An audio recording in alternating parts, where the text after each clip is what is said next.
2 weeks ago, I opened my husband's laptop to check an email about our daughter's preschool, and instead found visa applications, international school enrollments, and a one-way ticket to Spain. All in his name and both our children's names, but not mine. My hands went completely numb. I stared at the screen, trying to make sense of what I was seeing. There had to be an explanation. Maybe it was research for a vacation. Maybe his company was considering transfers and he was just looking into options. But deep down, in that place where your body knows the truth before your mind accepts it, I knew something was terribly wrong. Let me back up.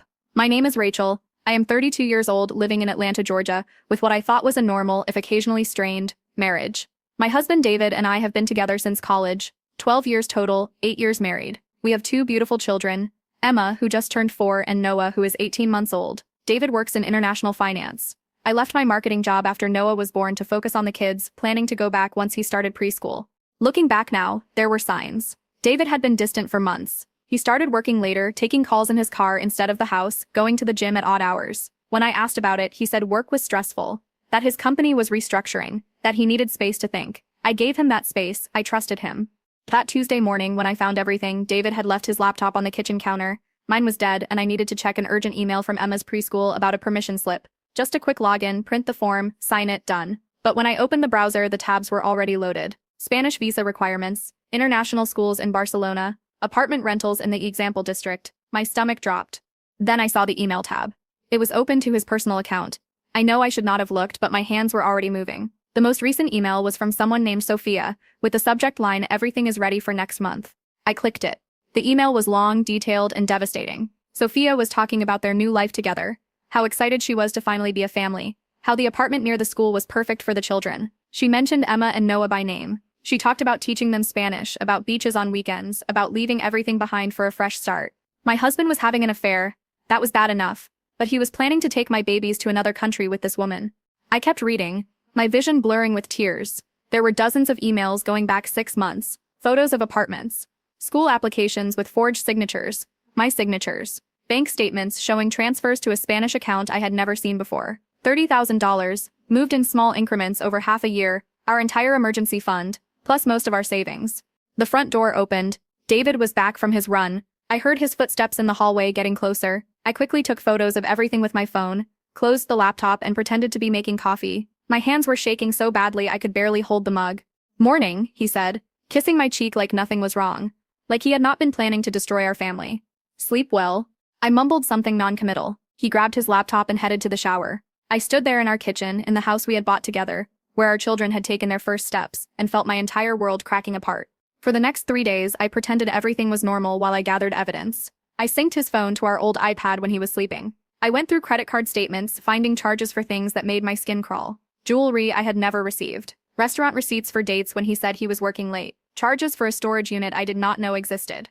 The storage unit was the key. I drove there while the kids were at daycare, using the code I found in his phone. Inside were suitcases, boxes labeled with our children's names, their favorite toys already packed, their birth certificates, medical records, everything needed for international travel. He had been planning this for months, methodically preparing to rip my children away from me. I also found documents about Sophia. She was not just some random woman. She worked at his company's Barcelona office. They had met during a business trip last year. She was 26, single, and apparently ready to play mother to my children. There were photos of them together at company events. In one, she was wearing the necklace I had seen on the credit card statement. By the time you are watching this, if you have ever had that moment where you realize the person sleeping next to you is a complete stranger, you know the feeling I am describing, but I need you to understand something. This was not just about betrayal or affair. This was about a father planning to kidnap his own children, and I had less than 4 weeks to stop him. I called my sister Lauren first. She is a paralegal, and I needed legal advice before I did anything stupid. She told me to document everything, to not confront him yet, to get a lawyer immediately. She also told me something that chilled me to the bone. If he managed to get the kids to Spain, getting them back would be nearly impossible. Spain is not party to the Hague Convention agreements in the same way. International custody battles can take years and drain hundreds of thousands of dollars. The lawyer I hired, Jennifer Martinez, was expensive but worth every penny my parents loaned me. She took one look at my evidence and said we needed to move fast. David had been smart but not smart enough. The forged signatures on the school applications were federal crimes. The money transfers showed financial fraud, but none of that would matter if he got on that plane. Jennifer filed for an emergency custody order and froze our joint accounts. That is when David knew I knew. I will never forget his face when he came home that day. He walked in, saw me sitting at the dining room table with printed copies of every email, every document, every photo spread out like evidence at a trial. The color drained from his face. Rachel, I can explain. Explain what? The affair? The money you stole? Or the plan to kidnap our children? He tried to deny it at first. Said I was misunderstanding. That Sophia was just a colleague, that the Spain thing was a potential job opportunity he was exploring. Even faced with overwhelming evidence, he tried to gaslight me. When that did not work, he switched tactics. You have not been happy either, he said. Admit it, we have been roommates for years, not spouses. I found someone who makes me feel alive again. So you decided to steal our children? They are my children too. I have every right to give them a better life. A better life? By ripping them away from their mother. By forcing them to live in a foreign country with a stranger?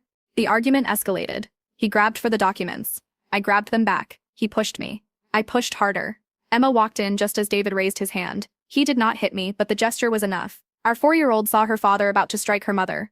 Daddy? Her small voice froze us both. That night, I took the kids to my parents' house. David sent dozens of texts, alternating between apologies, threats, and accusations. Sophia even had the audacity to message me on Instagram, saying she hoped we could be civilized about this for the children's sake. I blocked her immediately. The next 2 weeks were a blur of legal proceedings. David tried everything. He claimed I was an unfit mother because I was not working. He said I was alienating the children from him. He even tried to say I was mentally unstable. That postpartum depression after Noah made me paranoid. None of it stuck. The evidence was too overwhelming. But here is where the story takes a turn. I never expected. 3 days before the court hearing, our local news picked up the story. Atlanta father accused of planning international kidnapping. Someone, and I still do not know who, had leaked the court documents. By morning, it was trending on social media. Our private nightmare became public entertainment. People I had never met were commenting on my parenting, my marriage, my appearance, and the few photos that surfaced online. David's company put him on administrative leave. Sophia's Instagram disappeared. Parents at Emma's preschool whispered when I dropped her off. Some were supportive. Others wondered what I had done to drive him to such extremes. If you are watching this from anywhere in the world, I want you to know something. Drop a comment below about where you are from, because this story went global in ways I never imagined, and I learned that parental kidnapping is more common than any of us realize. Every country has different laws, different protections, and parents everywhere are fighting battles like mine. The custody hearing was brutal. David showed up with a new lawyer, a shark who specialized in fathers' rights cases. They painted me as vindictive, claimed the Spain move was a legitimate job transfer that would benefit the children, that I was denying them opportunities out of spite. They brought up every argument we had ever had, every time I had yelled at the kids, every moment of imperfection in my parenting. But then Jennifer played our ace. Security footage from the storage unit showing David there with Sophia, loading the children's things while she held a photo of our family, laughing as she drew an X over my face. The judge's expression said everything. The ruling was swift and decisive. I was granted full custody. David got supervised visitation, pending further psychological evaluation. He was forbidden from taking the children out of state, let alone out of the country. His passport was flagged. Sophia's visa application to the United States was denied. You would think that would be the end, but David was not done. 2 weeks after the ruling, he showed up at Noah's daycare with a woman who claimed to be me, saying there was a family emergency. Thank God the daycare director recognized something was off and called me immediately. The woman ran before police arrived. We never found out who she was. That incident led to criminal charges. David was arrested, released on bail, and promptly violated the restraining order by showing up at my parents' house at 2 in the morning, drunk and screaming that I had ruined his life. The neighbors called the police. The local news was there within minutes. Our lawn became a circus of cameras and reporters. The public attention was overwhelming. Strangers sent me messages of support but also threats. Someone leaked my phone number online. I had to change it 3 times. Emma started having nightmares. Noah became clingy, crying whenever I left the room. My parents received death threats from men's rights activists who thought I was lying. Someone spray-painted "liar" on my car. But there were also unexpected angels. A support group for parents who had survived custody kidnapping attempts reached out. Other mothers shared their stories, their strategies, their therapies that worked for their traumatized children. A child psychologist offered free sessions for Emma. A security company installed cameras at my parents' house pro bono. The criminal trial was set for 6 months later. During that time, David spiraled. He lost his job officially. Sophia left him and returned to Spain alone. His family, who initially supported him, began to distance themselves when more evidence came out. His brother called me to apologize, said he had no idea how far David had fallen. The trial itself was anticlimactic, faced with federal kidnapping conspiracy charges, financial fraud, and violation of custody orders. David took a plea deal. 18 months in federal prison, 5 years probation, permanent loss of unsupervised custody rights. He would be a registered risk for child abduction for the rest of his life. I wish I could say I felt victorious, but mostly I felt empty. The man I had loved, who I had built a life with, who had held my hand through labor twice, was going to federal prison for trying to steal our children. Emma still asks why Daddy cannot come to her soccer games. Noah, thankfully, is too young to remember much. It has been a year now since I found those documents on his laptop. We have moved to a smaller apartment in a different school district. I went back to work, found a good daycare, started rebuilding. The legal bills wiped out everything, including my parents' retirement savings, which they insisted on giving despite my protests. I am paying them back slowly. Emma is in therapy, learning to process what she saw and heard. She draws pictures sometimes of our family, and David is always standing far away from the rest of us. It breaks my heart. Noah is thriving, hitting all his milestones, blissfully unaware of how close he came to growing up in Barcelona with a stranger pretending to be his mother. David sends letters from prison. I do not read them anymore. The first few were apologies, explanations, justifications, then they became accusations saying I had destroyed his chance at happiness, that the children would have been better off in Spain. The last one I opened said he would get them someday. When I least expected it, I gave it to the FBI agent handling our case. People ask me how I did not see it coming, how I missed the signs. The truth is, I did see them. I just explained them away. Work stress, midlife crisis, normal marital friction. I never imagined the man who cried when Emma was born, who spent hours teaching her to ride a bike, who sung Noah to sleep every night, could plan something so cruel. If you are still watching, please hit subscribe and share this story. Not for views or likes, but because someone out there might be seeing the signs I saw and explaining them away like I did. Someone might find unexpected tabs on a computer, strange charges on a credit card, a partner who suddenly seems distant and secretive. Trust your instincts. Document everything. Get help before it is too late. The storage unit still haunts me. Sometimes I dream about it, those suitcases packed with my children's lives ready to disappear across an ocean. I wake up and check on them, making sure they are still in their beds, still here, still mine. Co-parenting with someone in federal prison is its own challenge. I take the kids for supervised video calls once a month. Emma asks when Daddy is coming home. I tell her he is working far away. Someday I will have to tell her the truth. Not today. Not tomorrow. But someday.